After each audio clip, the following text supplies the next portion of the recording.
بسم اللہ الرحمن الرحیم۔ آج کا سوال ہے کہ نماز ظہر و عصر کی ابتدائی وقت کون سا ہے اور انتہائی وقت کون سا ہے؟ تو جواب یہ ہے کہ ظہر کا اول وقت وہ ہے جب سورج ڈل جائے، اور اس کا آخری وقت امام ابو حنیفہ کے نزدیک جب ہر چیز کا سایہ دگنا ہو جائے، سایہ اصلی کے علاوہ، اور امام ابو یوسف اور امام محمد رحمہ اللہ کے نزدیک جب ہر چیز کا سایہ اس کے ایک مثل ہو جائے، یعنی ہر چیز کا سایہ دگنا ہو جائے۔ اور عصر کا اول وقت وہ ہے جب نکل جائے ظہر کا وقت، دونوں قولوں کے مطابق، اور اس کا آخری وقت وہ ہے جب تک کہ سورج غروب نہ ہو۔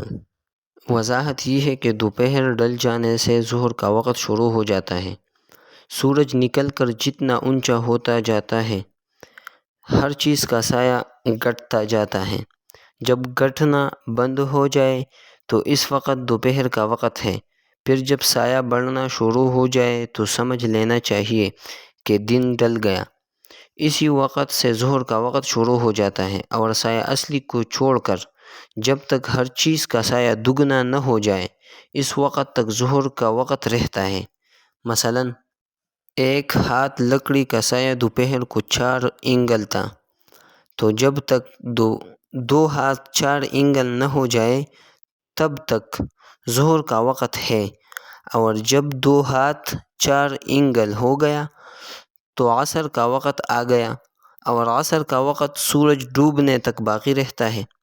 لیکن جب سورج کا رنگ بدل جائے اور دھوپ پڑ جائے، اس وقت عصر کی نماز پڑھنا مکروہ ہے۔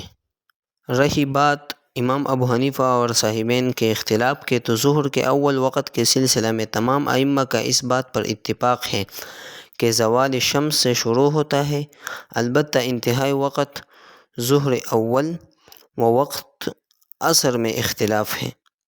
امام ابو حنیفہ کے نزدیک ظہر کا وقت 2 مثل پر ختم ہو جاتا ہے، اس کے بعد متصلاً عصر کا وقت شروع ہو جاتا ہے، اور صاحبین اور جمہور کے نزدیک 1 مثل پر ظہر کا وقت ختم ہو جاتا ہے اور عصر کا وقت شروع ہو جاتا ہے۔